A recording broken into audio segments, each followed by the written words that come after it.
أعوذ بالله من الشيطان الرجيم بسم الله الرحمن الرحيم الحمد لله رب العالمين والصلاة والسلام على أشرف الأنبياء والمرسلين خاتم النبيين رحمة للعالمين العبد المؤيد والرسول المسدد المصطفى الأمجد المحمود الأحمد أعني أبا القاسم محمد اللهم صل على محمد وآل محمد وعلى أهل بيته الطيبين الطاهرين المعصومين المظلومين الذين أذهب الله عنهم الرجس ويطهركم تطهيرا. اللهم صل على محمد وآل محمد ولعنة الدائمة على أعدائهم أجمعين من الآن إلى قيام يوم الدين. أما بعد، قال الله الحكيم في كتابه الكريم بسم الله الرحمن الرحيم لو أنزلنا هذا القرآن على جبل لرأيته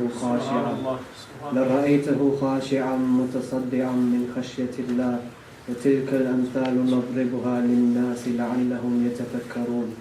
زينوا مجالسكم بذكر محمد وآل محمد.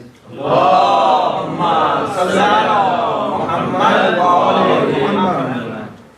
Allah subhanahu wa ta'ala says in Surah Al-Hashr verse number 21 that if we were to send down this Quran onto a mountain, you will see it crush and split from the fear of Allah subhanahu wa ta'ala. And these are parables that we send forth towards man so that they may reflect. This book, the Quran, that we have been sent down to us, no doubt it hasn't been given the justice that it deserves. Yes, it is seen in our community as which is a book which is holy, and it's the book that comes out on every Thursday night or every nikah or funeral, or we open it in Ramadan all the time. So we do deem it as a holy book. However, it is restricted only to this aspect, in the sense that we only try and get barakah from this book. However, we need to ask ourselves the question, is this book only for barakah? Because if Allah subhanahu wa ta'ala is saying if He was to be revealed onto a mountain, it would split and shudder out of the fear of Allah, surely it can't be only this book is for barakah. You find yourself in the Holy Quran, Allah subhanahu wa ta'ala does the fadilah of the Quran. In many ayat, if you look mainly in the first half of the Quran, and you pick any surah, you find the surah starts with something about the Quran itself. For example, if you look in Surah Al-Furqan, Allah subhanahu wa ta'ala says, Bismillah ar-Rahman ar-Rahim, Tabarak alladhi nazzala al-Furqana ala abdihi. Or in Surah Al-Kahf that we recite every Friday, says Bismillah ar-Rahman ar-Rahim, Alhamdulillah alladhi anzala ala abdihi al-Quran. So all of these things that Allah subhanahu wa ta'ala says in the Quran, He's given it so much importance. So surely there's something there that we are missing. And it's important that we uncover all of these aspects of the Quran so that we build a connection with it. And that's my topic, hopefully for today. And if we get the chance to go through all of the steps today, if not, if we get opportunity later on, we can further discuss this topic. So we want to increase the connection with the Quran. Sallu ala Muhammad wa ala Muhammad. Allahumma salli ala Muhammad wa ala Muhammad. Before we go into the actual Quran itself, we have to understand the Quran from an outside perspective. Have the correct perspective of the Quran, what exactly this Quran is and who has sent it down. For example, I'll give you an example. If you were to receive a letter from someone that you love, maybe a husband or a wife who have been separated, you may live far away, you receive a letter.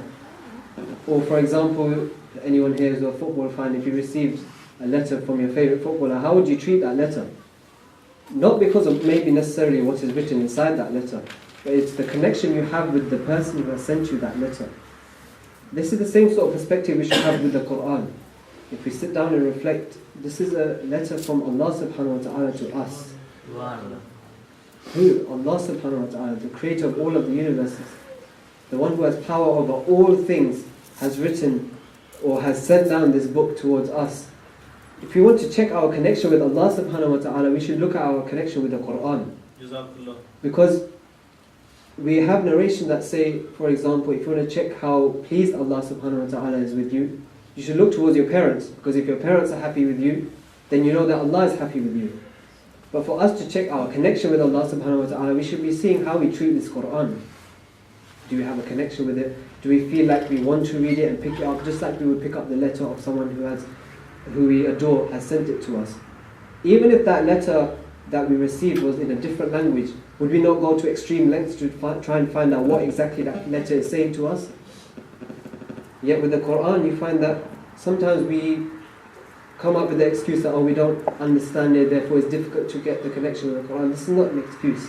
If we truly want to find out what Allah subhanahu wa ta'ala has sent towards us, we will go through those extents to try and find out what exactly the Quran is saying. Sallu ala Muhammad wa ala Muhammad. Allahumma salli ala Muhammad wa ala Muhammad. So to gain this perspective, one of the aspects is very important for us to reflect. Before we even go into the Quran, just sit back and reflect on it. 5 minutes, 10 minutes. And I mentioned before, I think when I gave a lecture before, that how important reflection was on death. But reflection on the Quran, sit back and take 5-10 minutes every day out of our life. The time that we spend on our phones, or the time we spend watching things on YouTube or TV or anything, we can take that time and sit down and think about, hold on a second, this book is sent by Allah, and everything which is written in this book is complete truth. 100% truth. We have that comfort from that. This is the only thing that we have in this world which is complete truth. Sometimes we have, we want to get proofs for what is said in the Quran from science, for example. So, oh, this academic has written this. He's got a degree in this and this and this and this and this, so therefore we still can't take their word as complete truth. Yet we have this Quran that we can take as complete and utter truth. So then when we sit down and have this sort of reflection beforehand, when we do end up going into the Quran, after we've reflected on the outside of it, then everything inside it will have a more greater effect on us. For example, when Allah subhanahu wa ta'ala emphasizes something in the Quran, we have the famous ayat where He says, فَإِنَّ مَعَ الْأُسْرِ يُسْرًا إِنَّ مَعَ الْأُسْرِ يُسْرًا. So when we have that reflection, okay, we've done that pre-reflection that Allah subhanahu wa ta'ala is saying this and this is complete truth, then we think that Allah is emphasizing that surely with every difficulty comes ease.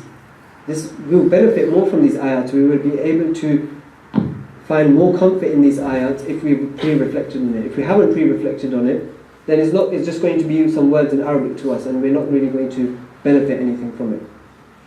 So inshallah we should try and increase that reflection from the outside of the Quran before we inshallah go into the inside. I'll give you an example of, we have an example in the Quran, again from Surah Al-Furqan, where the Prophet sallallahu alaihi wasallam is saying, it says, he will say, وَقَالَ الرَّسُولُ يَا رَبِّ إِنَّ قَوْمِ اتَّخَذُوا هَذَا الْقُرْآنَ مَهْجُورًا. Surely my nation have taken this Quran as an abandoned thing. I'll give you an example. I was at a wedding last year, I think it was, and when I went to this wedding, I was completely unaware that there was going to be music present at this wedding. So I entered, and La ilaha illallah, there's music playing. So I'm sitting there, not too happy to be in this wedding.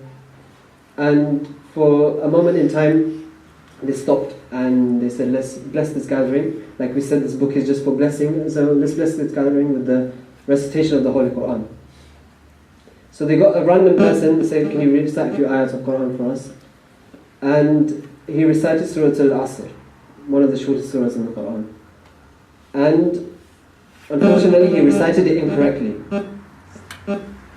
And I was just thinking that in terms of the music that was being played, it was timed to such perfection that when the bride and groom come in, it's going to play this song, and then at this point it's going to play this song, and etc, etc, etc. But yet when it came to the Holy Quran recitation, they couldn't even pick a person who could recite it correctly or with a good voice. And then when you compare this, and then when I've been to the events of our brothers in Ahlul Sunnah, you see the Quran recitation is the highlight of the entire event. The recitation is beautiful, the pronunciation is beautiful. You actually enjoy it, sit and enjoy the recitation of the Quran. This is a clear example of how the school of the AhlulBait, where we are the school which says that the Prophet says, I leave behind two weighty things, the Quran and my AhlulBait. We've held on to AhlulBait, but we haven't held on to the Quran. So how is it that then we can blame that school for saying, okay, they only held on to Quran, but they never held on to AhlulBait? But we held on to AhlulBait and left Quran as well. Another example, in my university prayer room, if you sit every day, there's a same group of boys come in every day at Maghrib time, and they will pray their Jama'at Salah. So sometimes you're sitting there because obviously our prayer time 10 minutes later. So every day they'll ask each other to lead the salah. So like, bro, you lead salah. Every day is someone different. So I'm sitting there observing, and every single person who leads the salah, his recitation is beautiful. His pronunciation is perfect. Yet when it comes to the school of the AhlulBait, sometimes our recitation isn't perfect. And this is something that it's a shame, because we say that we are the first people to correct everyone else, saying that the Prophet said, Ali behind Quran and AhlulBait, Quran and AhlulBait. Sallu ala Muhammad wa ala Muhammad. Allahumma salli ala Muhammad wa ala Muhammad. This hadith where the Prophet says, Ali behind the Quran and the AhlulBait. What does he say after that? He says that these two will never leave each other until the pool of comfort. There's more depth to it, because sometimes we split it, so Quran and AhlulBait, as in like it's kind of two separate entities. If you look actually deep into it, we all have a connection with the AhlulBait here, and we claim to love them. Until we die, we'll give our lives for them. When you actually look towards the biographies and the seerah of the AhlulBait, you will see that they point to nothing but the Quran. And then when you look towards the Quran, you will actually see that the Quran points to nothing but the AhlulBait as well. If you want a greater book on Fada'il of the AhlulBait, look no further than the Quran. For the Quran is full of the Fada'il of the AhlulBait. If only we chose to reflect on the ayat. There's a few ayats that I don't need to mention, everyone knows them. There's an ayah in Surah Luqman where it says that if all the trees were pens and all the seas were ink, you will not be able to fulfill the words of Allah. What is this words of Allah? It's the Fada'il of the AhlulBait. In Surah Al-Ra'd, Allah subhanahu wa ta'ala says, أَلَا بِذِكْرِ اللَّهِ تَطْمَئِنُّ الْقُلُوبِ. Many mufassirin have said that this ayah, this dhikr of Allah, is actually the Fada'il of Amir al-Mu'mineen Ali ibn Abi Talib salawatullahi wa salamu alayhi.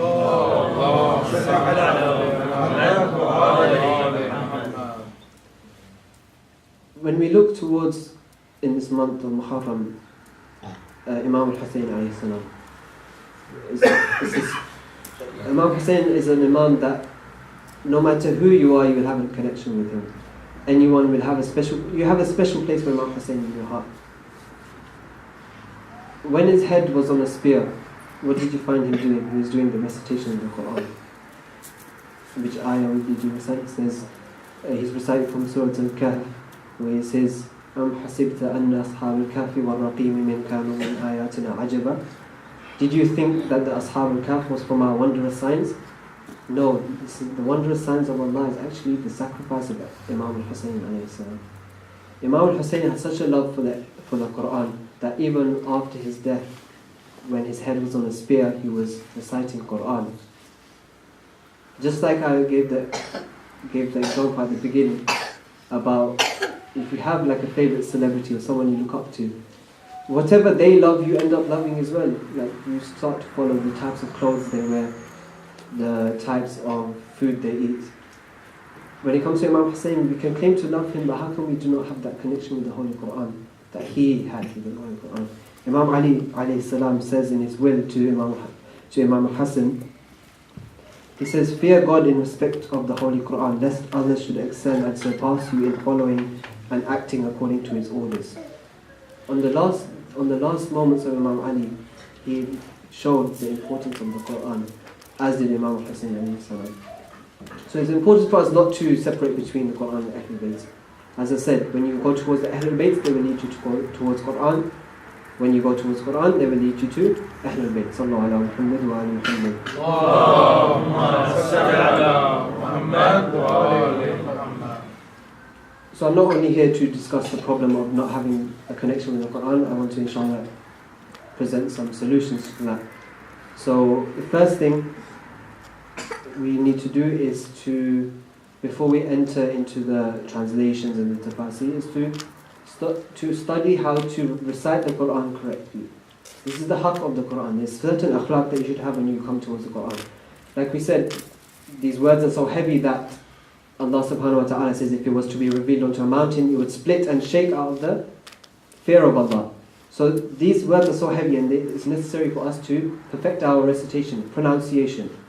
if you go to the Risala Amaliya as well of your marja, my marja is Sayyid Sistani, so in the Risala Amaliya of Sayyid Sistani, he says that it is, there's in the English Risala, there's a few words he said, it's about the recitation. He says at the end, he should take the pains to learn it, the recitation.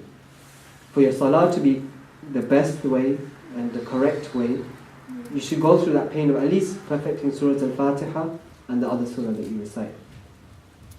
Once we do that, we have at least taken the first step towards fulfilling the haqq of the Quran. Allah subhanahu wa ta'ala says in Surah Al-Muzammil, He says, أَوْزِلْ عَلَيْهِ وَرَتِّلِ الْقُرْآنَ تَرْتِيلًا. Recite the Quran in the way it ought to be recited. There is a sort of haqq towards the Quran to fulfill in terms of the recitation of the Holy Quran. So inshallah, that's the first step we should do to try and perfect the recitation. The letters is very important. When we're growing up, sometimes we're taught, the classic one is the dal, the da, and the da. All three of them sometimes are not recited in the correct way. They're all pronounced as the zai. So Sirat al-Lazina and Amta. This is not. We should try and change and make this recitation correct. That's the first step. How can we? Another way we can try and perfect the recitation is to listen to the Quran. Listening to the Quran will not only improve your recitation, but it will also have an effect on you. You will start to build the connection with the Quran. Yes, we don't have to go straight into the tafasir of the Quran. We don't have to go straight away into the translation of the Quran. Just listening to the words. If this Quran is such that it would make mountains shudder, what about the heart when it's listening to the Holy Quran? Would it not shudder and shake out of the fear of Allah? The recitation, pick a reciter that you enjoy listening to, one who has a beautiful recitation. Eventually, and then listen to him carefully as well. So there's the tajweed that he does, the pronunciation of the letters, and eventually you will start to see patterns as well emerging in the Quran when it comes to some ayat which are recited all the time.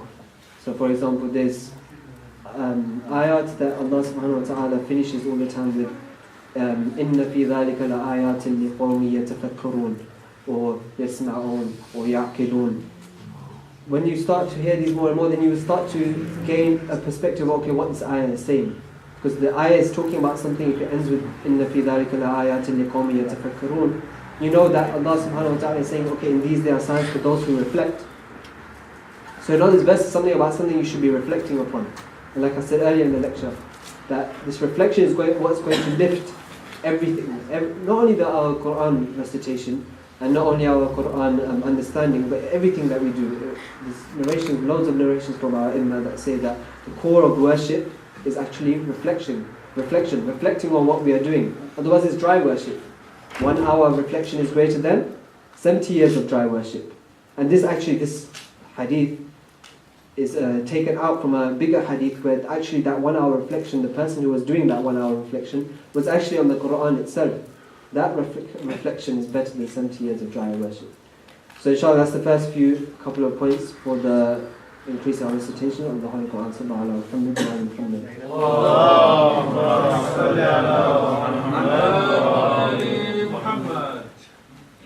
Then to move on, after we've perfected the recitation, after we've listened to it, start to gain that peace by hearing the Holy Quran and loving to look into what exactly is being said. We can focus on the ayat which are related to the AhlulBait. Since we have that connection with the AhlulBait, it will find you that happiness when you see that Allah subhanahu wa ta'ala has mentioned the AhlulBait so many times in the Holy Quran.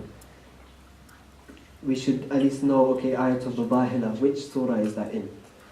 Which surah is the ayat of Wilaya in? Which ayat prove the Wilaya of Ali ibn Abi Talib salawatullahi wa salamu alayhi? Which ayahs can I show to prove that the khums is in the Quran? What do we say when we're addressing Imam Mahdi ajamullah ta'ala, when we say Assalamu alayka ya sharik al-Quran? If we want to be Imam Mahdi's army, we should try our best to be sharik al-Quran just like he is.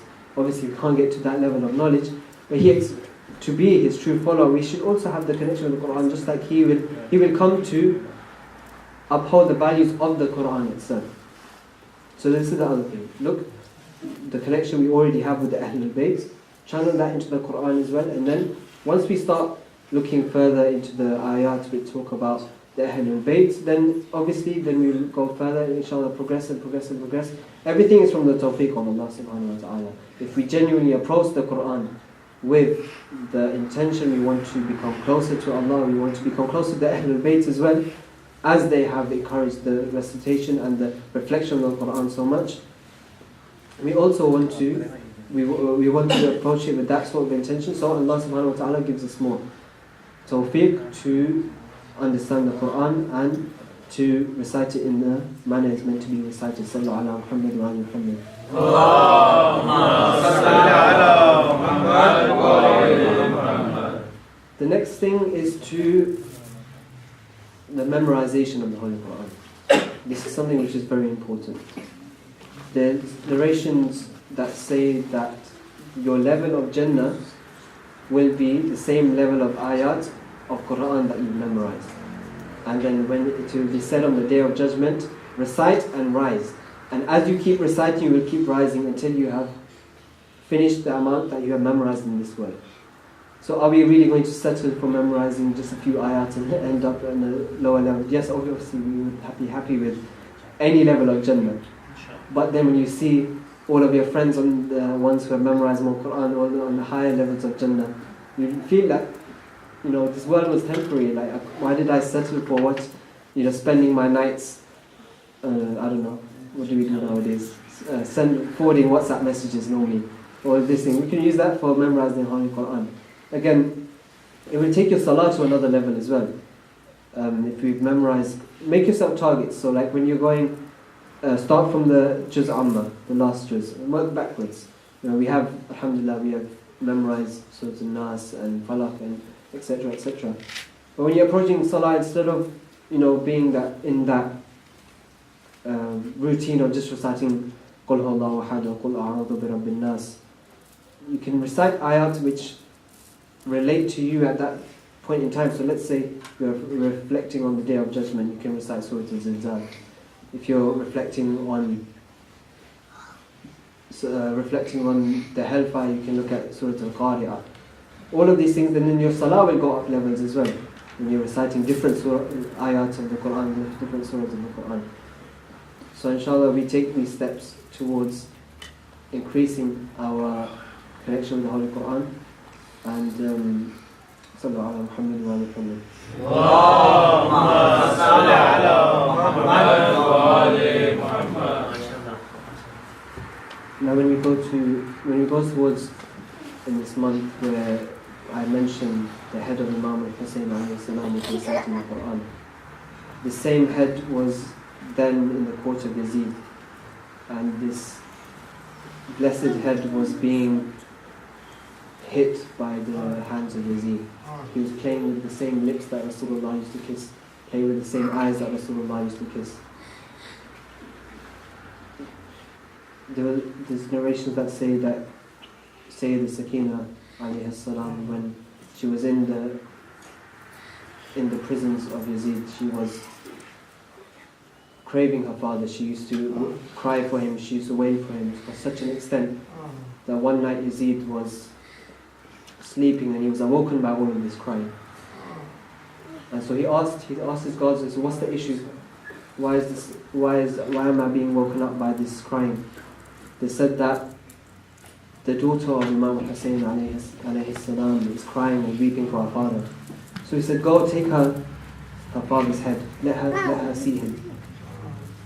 So they put in a silver tray, and this blessed head of Imam Hussein alayhi salam was reciting Quran on the spear. He comes towards Sayyid Sakina on a silver plate. She says to her aunt, oh my aunt, I didn't ask for any food. Why have they brought me food? Sayyid Zainab removes the cover and she sees that is the head of her father on her blessed father's head on the tray. Sayyid Sakina, seeing her father in the state, starts to cry, and she takes the head of her father and holds it close to her and says, oh father, who has done this to you? Who has done this to you? Who Well, who has covered your beard in blood? Who has removed your head from your body? She cries and she cries and cries. She tells them everything that they had done to her, all the slaps that she got from Shimr, all the whips she got from the army of Yazid.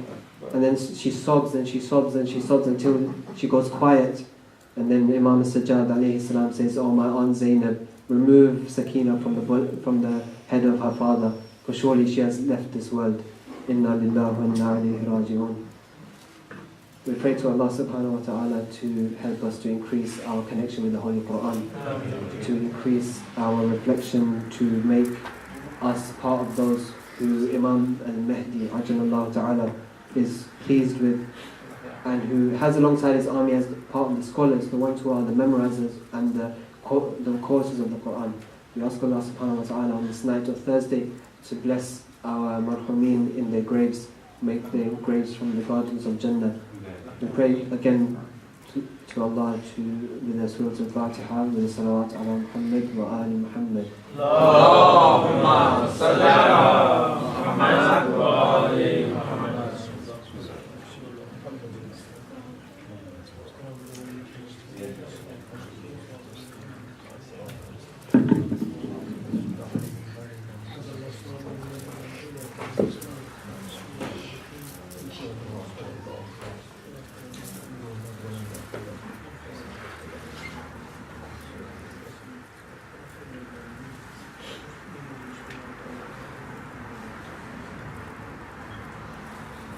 محمد وآل محمد. اللهم صل على محمد وآل محمد.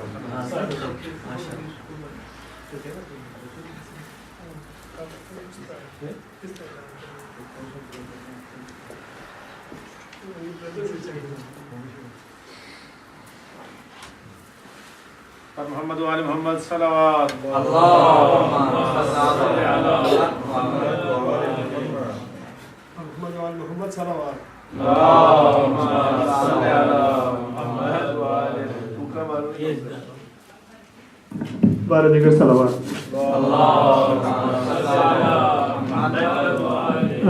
Brothers and sisters, there's a couple of announcements. One is especially request to the brothers, and we may need the sisters' help as well in terms of setting up the kitchen. Especially tonight, we've got the stuff downstairs. We have to move that stuff to upstairs in the loft, and we have some stuff in the second floor in the rooms. So we have to bring that one down. So we need your brother's help to move that stuff now, because we have the madrasa probably on Saturday and Sunday. So we need the space empty, and we need the sisters' help if they can tonight.